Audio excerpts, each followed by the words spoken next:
You're now tuned in to the Reasons podcast with Bruno and Razak. Sit back, relax, and enjoy this one.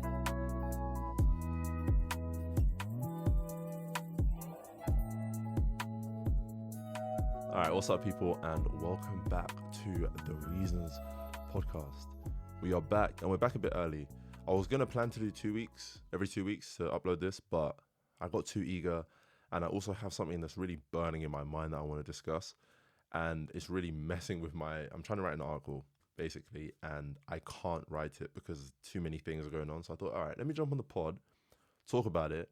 One, you guys might really like this topic, especially you football fans. I think you'll find this really interesting. Just sports fans in general, actually. But also, it might help me write the article, because I think I figured out the problem. I'm trying to do too much in one article, but we'll get into that. Anyway, I hope you guys are doing good. I hope you guys are chilling. What's happened in my life recently? I made some upgrades to the desk, so now we have 2 new monitors. Bro, I basically became an electrician for like a day and a half, or 2 days even, because basically I had this like weird stuff. If any of you know what ground loops are, like EMI, it's basically like the sound that all of your electric devices make when like they're just being like just on. And last time I recorded the podcast, and every video I've had to record with this mic, I've had to record with the monitors off because they just produce too much noise. So I figured it out, and when I figured out, the jubilation I felt in my body when I figured it out, that was kind of nice. I'm back playing football, which is really cool, and I think it might also be a reason why I'm so interested in this debate, because the player I'm going to talk about plays a similar position to what I play in football. So yeah, we'll get into that. And yeah, I don't think there's really been anything else. It's the new year now. I have a new schedule, which is why I said that I was planning to do the Reasons podcast every 2 weeks. But I kind of like, I realized that the schedule that I wrote for myself was kind of ridiculous. Like, all things considered, because I'm not the kind of person who's going to work like 10 hours a day. And I know that I need to get better at the amount of time I actually spend doing work. I probably do work, like proper work, for like 4 hours in a day where I'm not going to work, like my other job. Maybe 4 or 5 hours. And my schedule had me doing a podcast every 2 weeks, a long form video once a week that I had to obviously edit and do all of that. Then a short form on whatever the long form was, or an article. Then 2 articles per week. Then Philosophy 101 video. No, 2 Philosophy 101 videos per week. Like, bro, who are you feeling like? Like, that's not reasonable. So I'm already behind. Oh, and I had to edit all the podcast clips so that I could post every single day. Bro, what? That's not reasonable. So I'm a bit behind, and it's a bit mumble jumble, which is why the podcast is a bit early. But like I said, this topic, I just need to get out of my head, and I need to know what you guys think, because my opinions on it they're not like so strong where like I'm gonna like go to battle. I'm not gonna get physical like an ape with I can't believe I just dropped that in there. Any of you who watch Mighty Supreme, you'll get that. But I'm not gonna get mad at somebody who doesn't agree with me. I don't care that much. But basically, I don't think any team that has Bruno Fernandes as its best player, or like its chief creator or operator in midfield, can win like a Premier League. Or I think the Premier League is the thing I'm going to go with, because I'm not too... Like, you probably could win La Liga with it, because the rest of your teams are going to be so much better than everybody else. Maybe like Serie A, I guess. Maybe the Bundesliga. But in the Premier League, I don't think any team where Bruno Fernandes is like the chief... He has the keys. If he has the keys in the Premier League, I don't think you can win the Premier League. Now, that is obviously a hot take, and I'm sure United fans are going to hate me, but even just fans in general might be like, what the hell is this guy talking about? But if you give me a second, I will explain. And there's basically 3 points that I'm trying to make with this whole argument. And I think that's right. That's why writing this article has been so difficult, because I feel like I'm trying to write all 3 in one. And I know that from my philosophy degrees, trying to write multiple essays in one essay, you can't even do it anyway, because you'll just be way over the word count. So I think what I'm finding is that my essay is my article is too long for what I want my website to be. It's going to end up being like 4,000-5,000 words. That's not reasonable. So I thought, why not just come here, discuss them all, and see if I like maybe find one that I would prefer to write about, or maybe I could split them up or cut them down to make it fair. But yeah, let me quickly grab my iPad because I wrote down these 3 points just so I don't miss anything. Because sometimes that happens. I like jump on the pod and I have things to talk about and I just forget. But the power of planning, guys, you've got to plan. But the first is that some really, really elite players, right? Doesn't matter what sport you're talking about. It could be football, basketball, American football. Like they have a play style that's just not conducive of, like it's not conducive to being reliable over the course of a full season. Now, what like when I say that, it sounds like really random. It's like, okay, some people play a certain way, others don't. But the way Bruno Fernandes plays is like just so much chaos.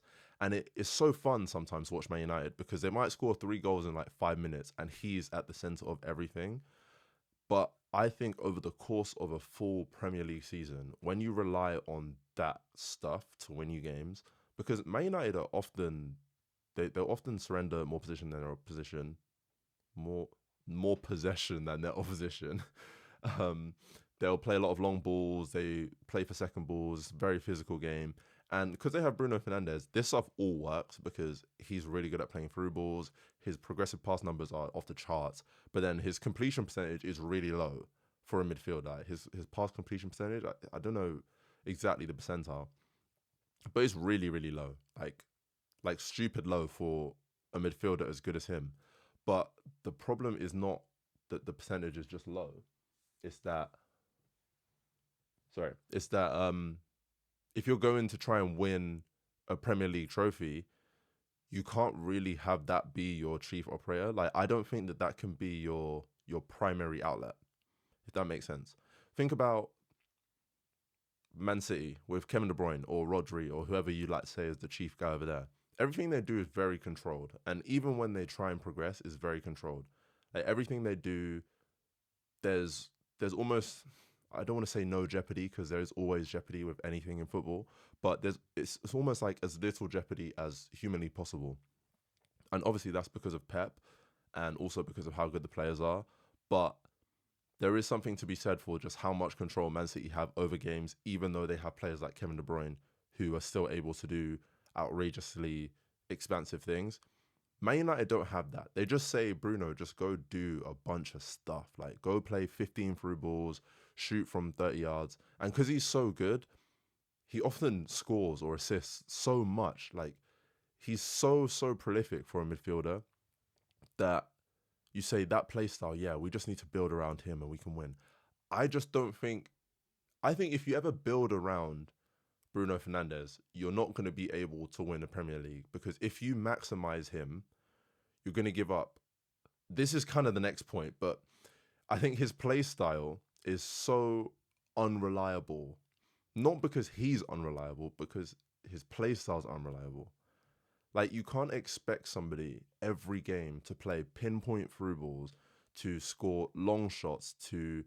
Do you know what I'm saying? Like, the stuff he does is so ridiculous that to rely on that for a 38-game season is crazy. But Man United could be a really, really good cup team. And I think they could be a really, really good cup team because any given day, Fernandes could pop up and give him 3 assists, 3 goals, 2 assists and a goal. Or, you know, anything could happen because of how chaotic their game is and his play style is. So I think they could be a really good cup team. I just don't think that he's the player. If he's the best player in the midfield and playing in the midfield, I don't think that you could win a Premier League. Now, I really want to know what other people think about this because I realize that it's a crazy take in terms of saying, like, this player is playing in the Premier League, but he can never win it. Like, do you know what I'm saying? Like, I'm basically asserting that there is a player in the league who is currently the best player on his team, and I'm therefore saying that that team can never, ever win the Premier League. So, obviously, it's a hot take, but I'd love to know what other people think because I truly believe that. Like, when I watch him play, I'm like, this guy is so good, but like the way he plays, there's just no way that you could win with someone like that in your team.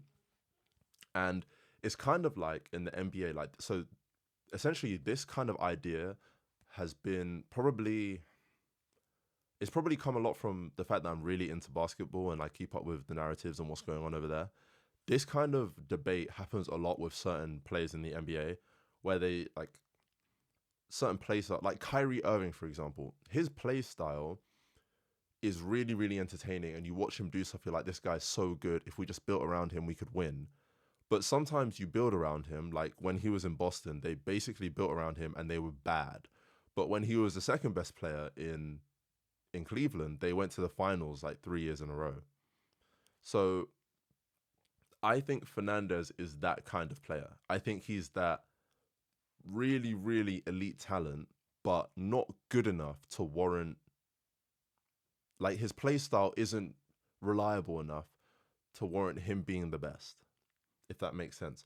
But if you guys have any ideas on Bruno Fernandes, his play style, and what that means for whatever team he's playing for, then let me know in the comments or send me a message or something like that.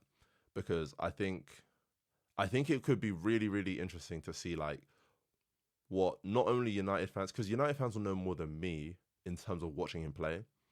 I guess sometimes fans won't know as much as people who write about sports because they're not that into the X's and O's, but they will watch him every week and they will know a lot about what else is going on with the other players and all the stuff that goes into his play style. But like Fernandes, for example, he's the captain of United, but he often does some really uncaptain-like stuff. And it's weird now because I'm saying it out loud that he's so similar to Kyrie Irving in the sense that he'll do things that nobody else can do, but then he'll also do things that are just like inexplicable, like give up on a play, not go for a 50-50, not play a simple pass when you can and try go for glory. He does that kind of stuff. And that's why I think we think he's so good, because he often do stuff that nobody else would even think to do. But that also is what bites him in the booty sometimes. Because Kyrie will go for like a same leg, same hand reverse layup, and you'll say, wow, this guy's insane. But then if he misses it, you're like, what the hell is wrong with you? Why didn't you just lay it up? Do you know what I mean? And I think if that's your best player, that's the player who has the keys in your team. Like, I just don't think you could win the Premier League. I just don't think that that's possible, because what happens when that stuff doesn't come off in a game? And this is a thing that happens so much with Man United, is like, they will have, like, every season that Fernandes has been there, I'm sure you could find a game where they just got absolutely destroyed. Like, obviously, I'm a Liverpool fan, so I remember when we beat them like 5-0, 5-1, 7-0, and that stuff just that can't happen. Do you know what I mean? Like, there's no way a team is capable of winning the Premier League but also loses games in that fashion every season. And obviously, there's been poor recruitment at Man United. There have been players who've been signed who were obvious, like, non-fits. There have been players who've been signed just for commercial value. So obviously, Fernandes hasn't been given the perfect set of circumstances that will allow him to maybe maximize his team's chance of winning the Premier League. But at the same time, they've never really been that good anyway. Like, they've never been in the title race.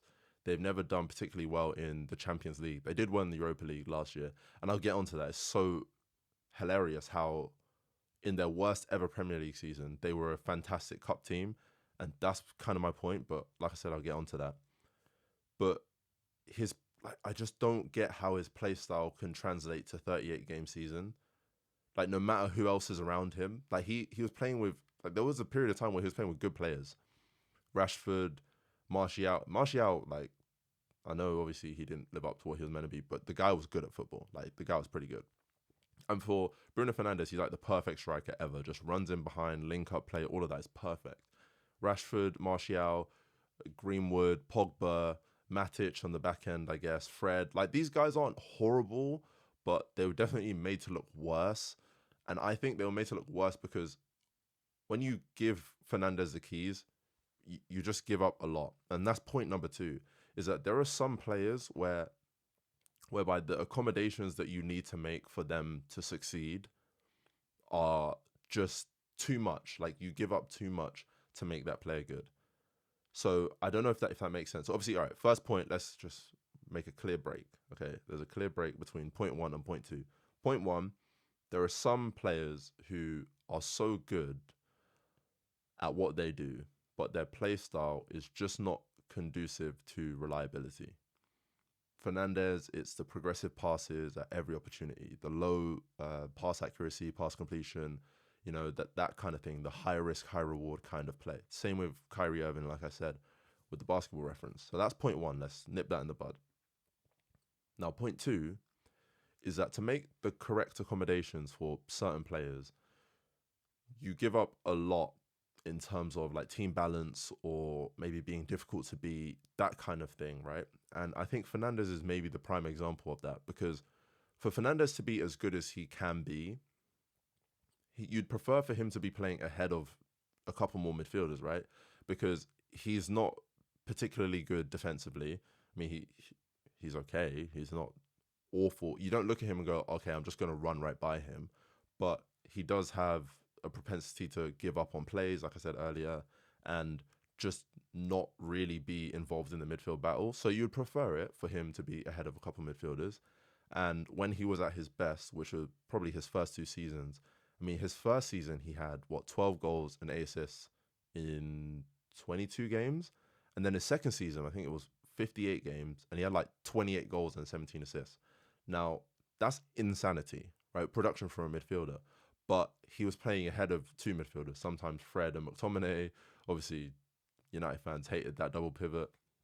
Sometimes Pogba was in there with maybe Matic, or Andreas Pereira was there for a little bit. So when Fernandes is at his best, he plays ahead of two other midfielders, or at least there's just more structure in the midfield where he's not really given too much in terms of winning that midfield battle. Because in football, and this is my point, is that like United give up the midfield battle to ensure that Fernandes is good. And in football, you can't really lose a midfield battle very often, because it does kind of tell you, or it gives you a very good chance to control the game if you control the midfield. And like I said at the beginning, because I play in midfield, and I've, not always played in midfield, but it's been where I've played the most, and it's the only place I understand how to play.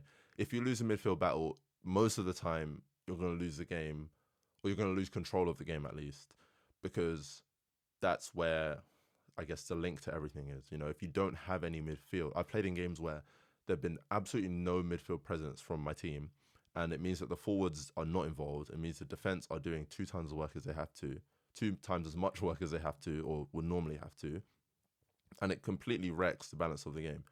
But Man United give that up on purpose, because Fernandes thrives. Well, obviously, I'm not a United official or coach or whatever, but it seems like they just give that up on purpose, because Fernandes thrives when the whole game is disconnected and there's so much chaos.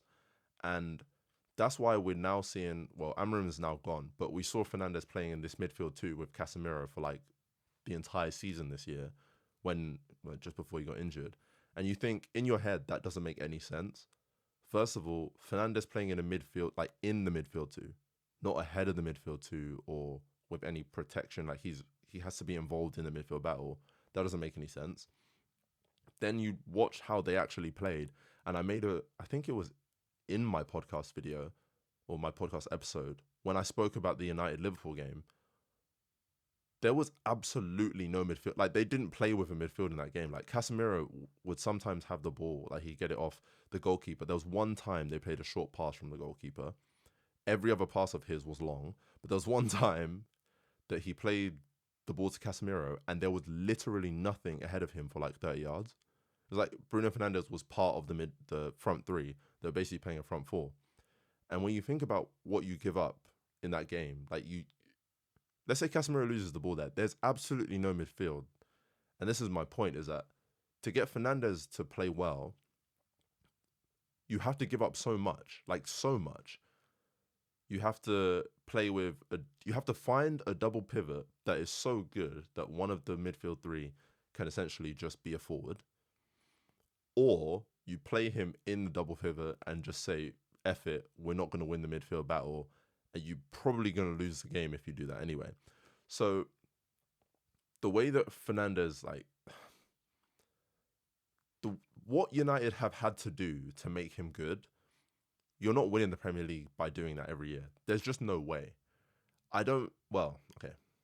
I say there's just no way. I would love for somebody to just posit an idea. It doesn't even have to be that factually correct.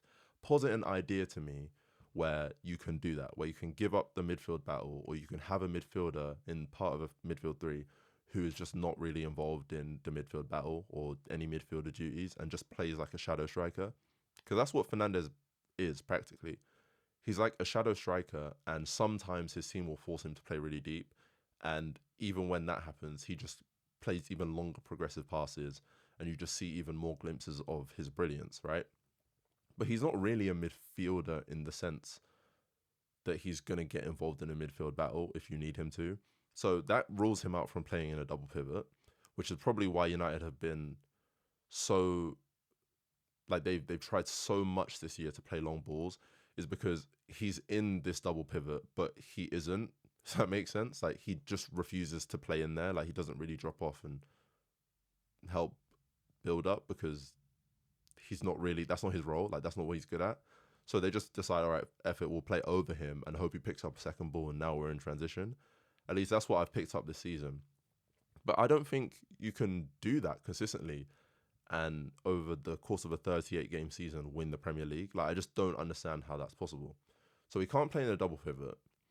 So he has to play ahead of a double pivot, which means you then have to find a double pivot that is so good that, like I said, one of your midfielders can essentially just go play up front with everybody else.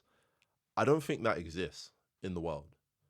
Like, what two midfielders could you find that are so good at winning the midfield battle that they don't need any extra help? I don't think that exists. And this is exactly why I've gone on and on and on for Liverpool to stop playing Florian Wirtz as like an actual number 10. Because when he plays in midfield, he's just like Fernandes defensively. They're very different in terms of going forward.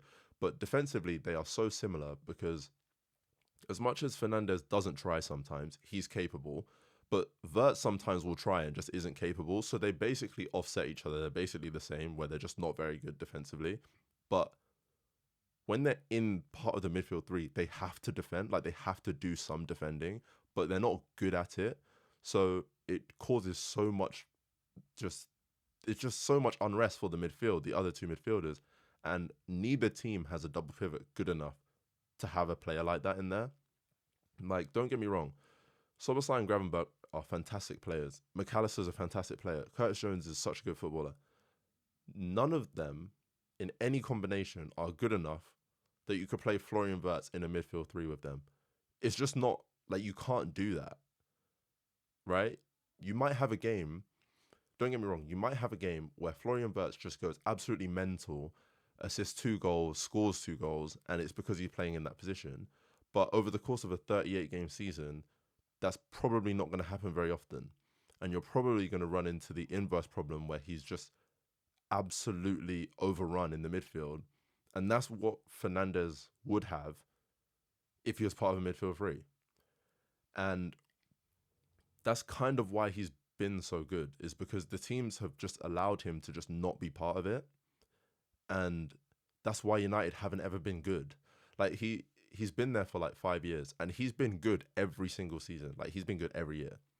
United have never been good in that period of time. They've had decent league finishes. I think they've come third a couple times, maybe once. But even in the season where they came third, they weren't close to being like good, if that makes sense. So to make Fernandes good, United have given up, just to reiterate this point, the second point. To make Fernandes good, United have given up so much in terms of team balance, just football. I don't want to say football basics. I don't want to make it sound like United don't know what they're doing, but they've kind of just forgotten how important the midfield battle is in any game of football and said, F it, we have a player who is so good that we're just going to let him run around and do his thing. But you can't, over 38 games, you can't do that. This is why I say that United can be such a good cup team. And this harks back to what I said about last season, where last season they came 15th in the Premier League, but made the Europa League final. And now if they win the Europa League final, a lot of people will say, wow, what a good season. But everybody knew that they weren't good.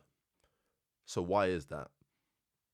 It's literally because the entire, like, everything that I'm saying about what United give up to make Fernandes good is that all of that stuff is so unreliable that over 38 games, you're probably not going to do very well.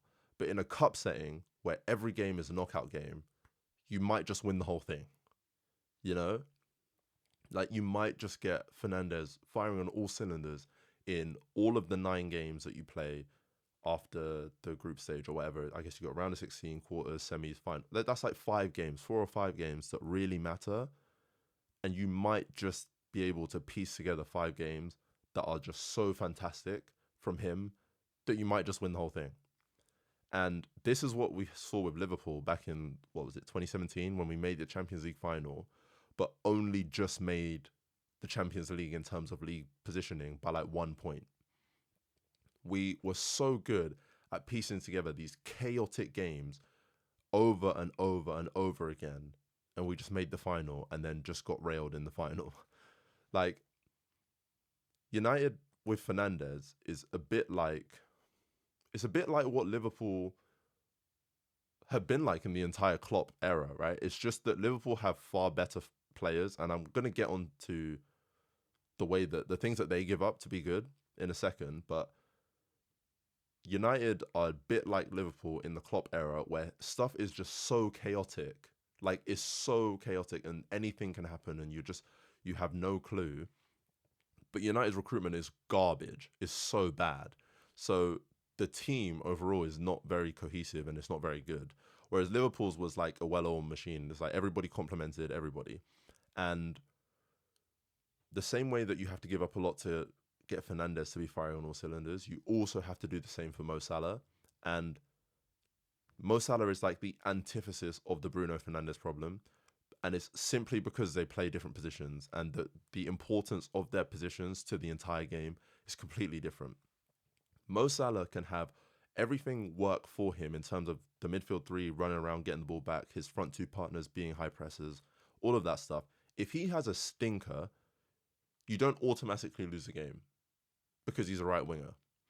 But with Fernandes, if he has an absolute stinker in midfield, which is possible for any footballer ever, right? If he has an absolute stinker, because he's a midfielder, the weight it carries is just tremendously different. And that's the problem with Fernandes, is that the things you have to give up to make him good are fundamental basics of football. Having a midfield 3 that's going to try and win the ball back, having a midfield 3 that can control possession. He doesn't do all of that stuff. Like I said, his pass completion percentage is so low compared to other midfielders because he's trying a bunch of stuff, right? Like Kyrie Irving, like I said, with the basketball analogy, he's trying a bunch of stuff. He just wants to do stuff that's going to create goals, and he's so good at it. So good. But if he ever has a game where he's not perfect, essentially, United might just lose every time. Sure, now they have some other players who could win them games, but because he's the one that has the keys and he's in midfield, if he has a bad game, they might lose like 5-0 or 7-0 or 5-1 because you can't expect a player to be perfect. And that's what United expect from Fernandes, and everybody knows it.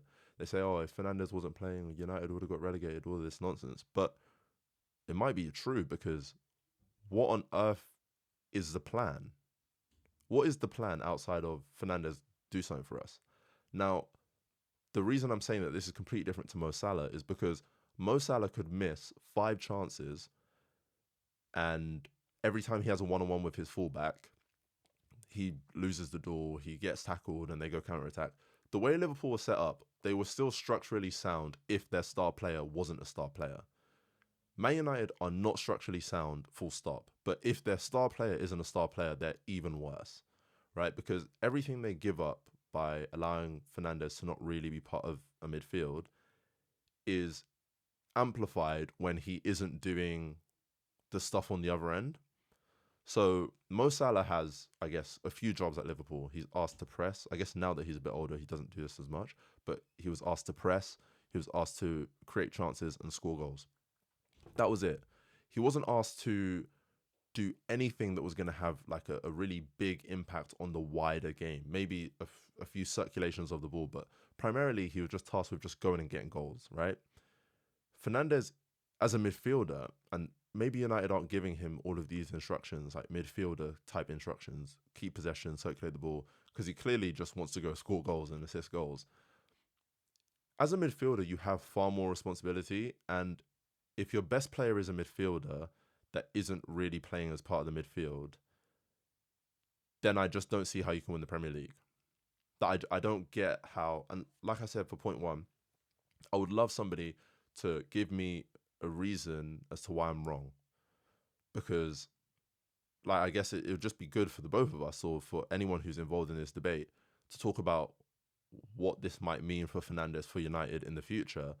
But I just don't see how you can give up fundamental basics of a midfield for a player who is so good that it makes you think that you can give that stuff up and win games. But I don't see how over the course of a season he's going to do that enough times to win your whole Premier League.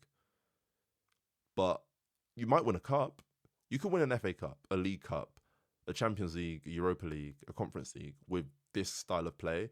Because like I said, with Liverpool, with United last season, you can string together 5-6 games in a row where that guy just does his job. He just does it. You know, you give up a bunch, but you win a fair few games by 2 goals, by a goal, maybe on penalties, and you can lift the trophy at the end of the season. But a Premier League, that is a completely different, that's a completely different set of expectations or a different ballpark or different ball game, right? And I'll quickly move on to the next point, but just to round it out, when you give up so much in terms of like the basics of football, like when United played Liverpool and they lost 7-0, that game was structurally so poor from Manchester United, just so bad, right? But that's essentially what they kind of set up to do. It's just that Fernandes wasn't able to do all of his magic, right? He wasn't able to do all of the crazy stuff that he's capable of doing. But the problem with that is, if he's not on, and it means that you lose 7-0 in a match, like, come on, bro. What are we talking about? 7-0? Like, if you lose 7-0 in a match, that's just not like, oh, we lost 7-0, guys, on to the next game. That has some real psychological impact. And in a Premier League season, you can't have like residual impacts from previous games because every game is actually so important come the end of the season. So the thing with United and the way that they set up to make Fernandes is that if you can lose any given game 4-0, 5-0, 7-0, you can't be very good. Like, no team who's any good is capable of losing 7-0. Like, even, you see what I'm saying? Like, how that's so crazy to me is that we can't ever really say that, although United have finished, like I said, third, and maybe once or twice, I don't know, and Fernandes has been fantastic during his time there, we can't ever say that United have been good, because no good football team is capable of losing a game like that. Like, I don't think that you could say structurally that's a good team. But anyway, that was the point too, is that you give up so much to get a guy like Fernandes firing on all cylinders that you just, like, what are you meant to do? Like, for the rest of the team, like, what are you meant to do? Like, there's not much you can do. But point 3, and this is maybe the most interesting one. It depends if you like basketball. If you like basketball, you'll find it cool. If you don't, you might still find it cool. But point 3 is that there are some players, right?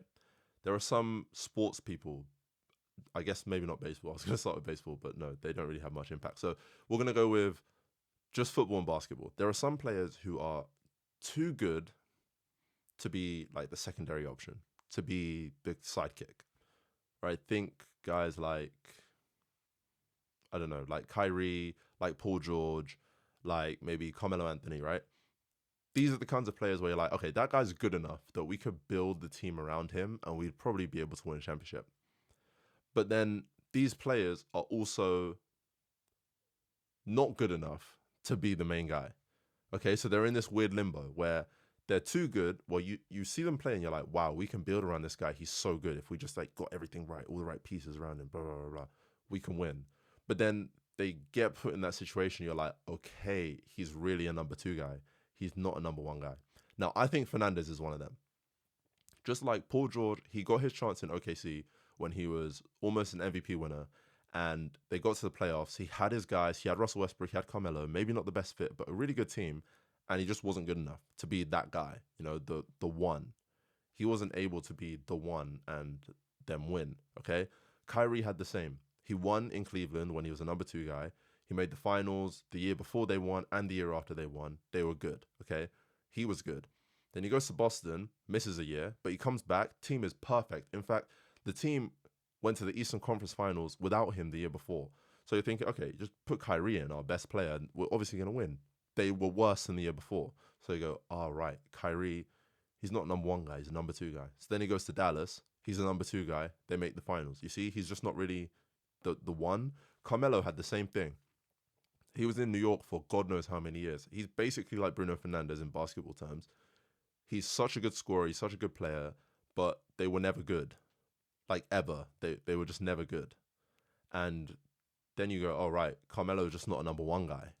You could put stuff around him. It's like, oh, wow, good team on paper, built around Carmelo, but he's just not good enough to be the one, right? Fernandes is that archetype to me. He's so good. And you look at his stats and you look at what he does, you're like, wow, if we could just get the right set of circumstances, accommodate him in the right way, we're going to be so good because we have him.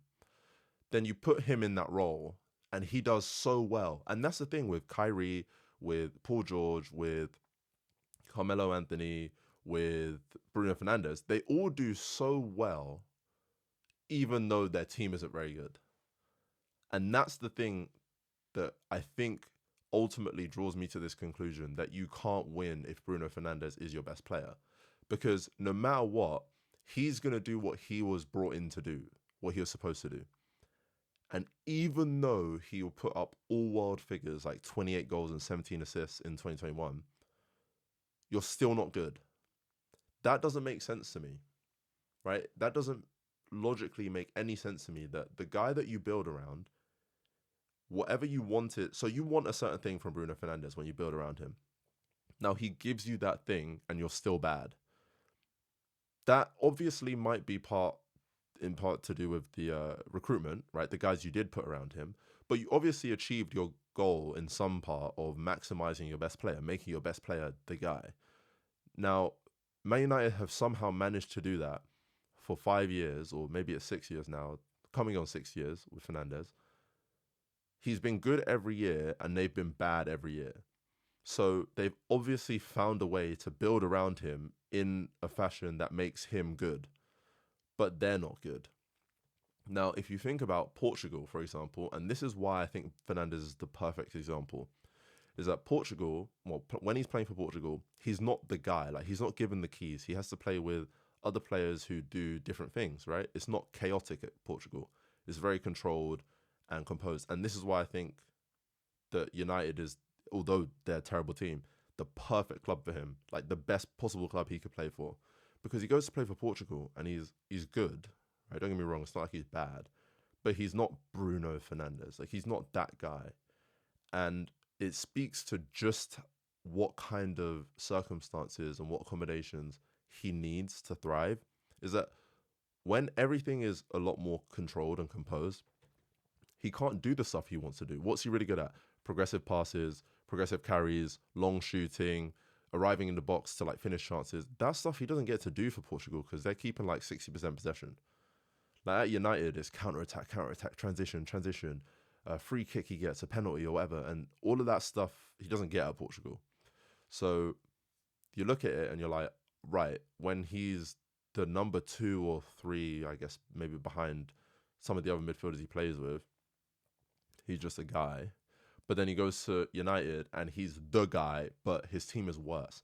Because Portugal are better than Man United are. Like, objectively, Portugal, I guess, is completely different because it's international football. But Portugal are a better football team than Man United are. But Fernandes is far worse. Like, far, far worse.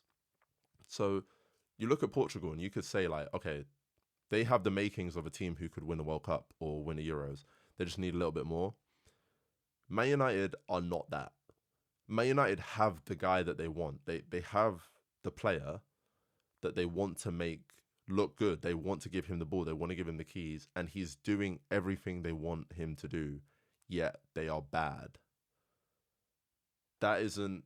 You can't say to me that that's a guy who can be a number one. Like, do you see what I'm saying?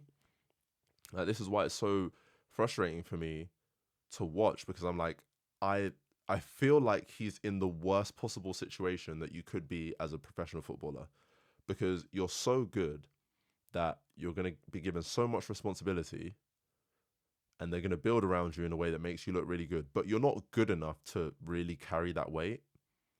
And I guess it's like, for Fernandes, it's even worse, because when he goes to play for Portugal and he's a number 2 guy, he's not that good.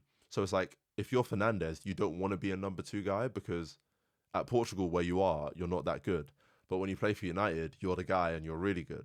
So now you have to ask yourself, like, do I want to win or do I want to be really good? Because if you want to win, you got to go somewhere else. You got to go somewhere where there's somebody better than you who has the keys, and you kind of just play second fiddle, and you still do your stuff, but you don't do your stuff.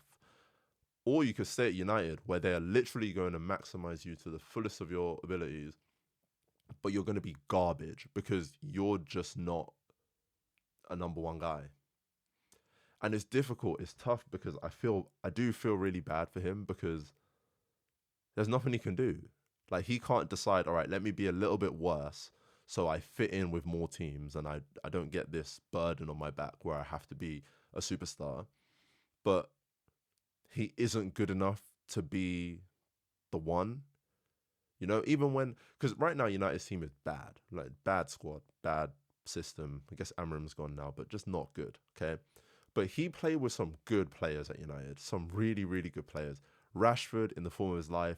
Pogba, when Pogba played, sometimes he was really, really good, okay? Even, like, Martial, like I said earlier, was really good at times. Greenwood, fantastic before, obviously, everything happened.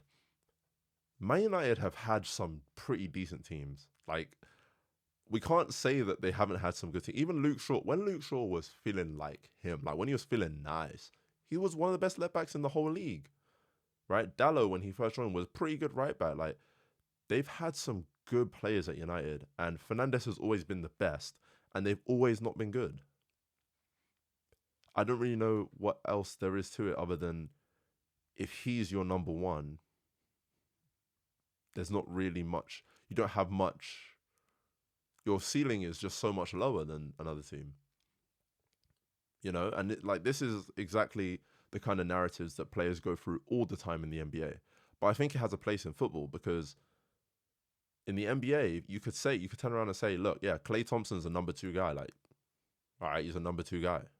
No team's going to bring him in and build around him and say, hey, Klay, like, come fourth quarter, we need you, because that's not his role. But United will do that blindly with Fernandes, even though Fernandes could do everything right in a game and they still lose. I just don't see... I don't know how to put it. I don't see how, like, why they keep doing it. Just why? I don't get it. Like, bring in a player who's going to take the keys from him. It might be a really unpopular decision in terms of changing your style of play that drastically, or maybe upsetting him as a player, but it isn't... I don't get how... where they're supposed to go now. They've bought in all their stocks to Fernandes, and every year he's really good, but they aren't. So where do they go? So again, I would love for somebody to bring anything. It doesn't have to be, like I said before, it doesn't have to be the best argument, it doesn't have to be perfectly put out or laid out or put together or whatever, I don't care. Posit to me how a player, the level of Bruno Fernandes, where I think, this is my opinion, I think he's not as good as some of the really, really top best players like Salah, De Bruyne, not Salah now, De Bruyne now, but, over the years, Salah, De Bruyne, Hazard. I don't think he's that good, but I do think he's better than that second tier of player like, I don't know, Bernardo Silva or Willian or maybe like Alexis Sanchez. I think he's better than them, but not as good as the top tier guys. And now Alexa's chiming in. Anyway, tell me how that's supposed to happen.